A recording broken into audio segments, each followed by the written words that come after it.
A ver, en el derecho de familia siempre hay una tensión fundamental, ¿no? Por un lado está nuestra libertad para decidir sobre nuestra propia vida y por el otro, la obligación del Estado de proteger ciertos derechos que considera, bueno, sagrados. Hoy vamos a desglosar este equilibrio tan delicado.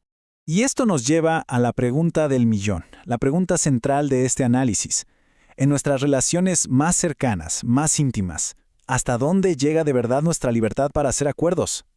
¿Existen límites que simplemente no se pueden cruzar aunque todas las partes estén de acuerdo?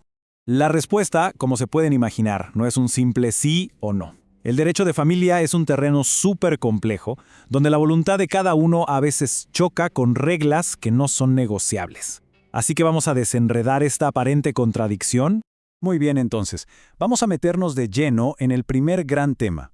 ¿Qué tan libres somos realmente para darle forma a nuestras vidas familiares frente a la ley? Para entender esto, tenemos que empezar con el concepto que le da poder a nuestras decisiones, la autonomía privada. Piensen en esto como el principio que nos permite ser los arquitectos de nuestras propias relaciones legales. En términos legales, la autonomía privada es justo eso, el poder que nos da la ley para crear nuestras propias relaciones jurídicas. Es la base de los contratos, de los acuerdos y, por supuesto, de la formación de una familia. Pero ojo, y este es un punto clave, esta autonomía no se ejerce de la misma manera en todo momento.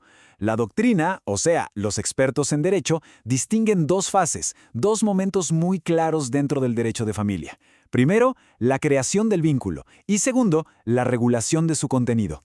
El primer momento es ese, el de la creación, y aquí es donde la libertad es máxima. La decisión de casarse, de iniciar una convivencia o de adoptar es un acto de pura voluntad.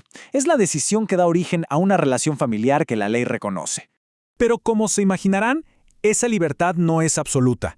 Y aquí es donde entra la otra cara de la moneda, los derechos indisponibles. Esas son las reglas que el Estado impone y que están por encima de cualquier acuerdo que podamos hacer. Y aquí está el punto crucial.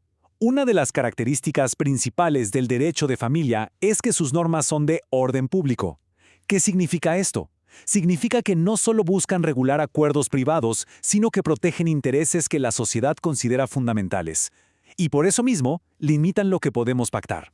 Esta protección, además, tiene dos vertientes. Algunos derechos familiares defienden nuestros propios intereses, como por ejemplo, la libertad para solicitar un divorcio. Pero otros, y esto es clave, protegen los intereses de los demás, especialmente de los más vulnerables, como el derecho que tiene un hijo a recibir alimentos de sus padres. Esta frase lo resume todo. Los derechos indisponibles están, literalmente, fuera de cualquier negociación. No se pueden vender, no se pueden ceder, no se puede renunciar a ellos. Son como una armadura legal que protege a las personas, incluso de sus propias decisiones.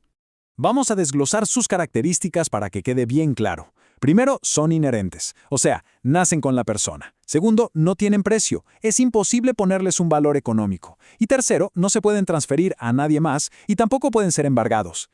Para que no quede en el aire, aquí tenemos ejemplos muy concretos. El derecho a la vida, a la libertad, a la igualdad.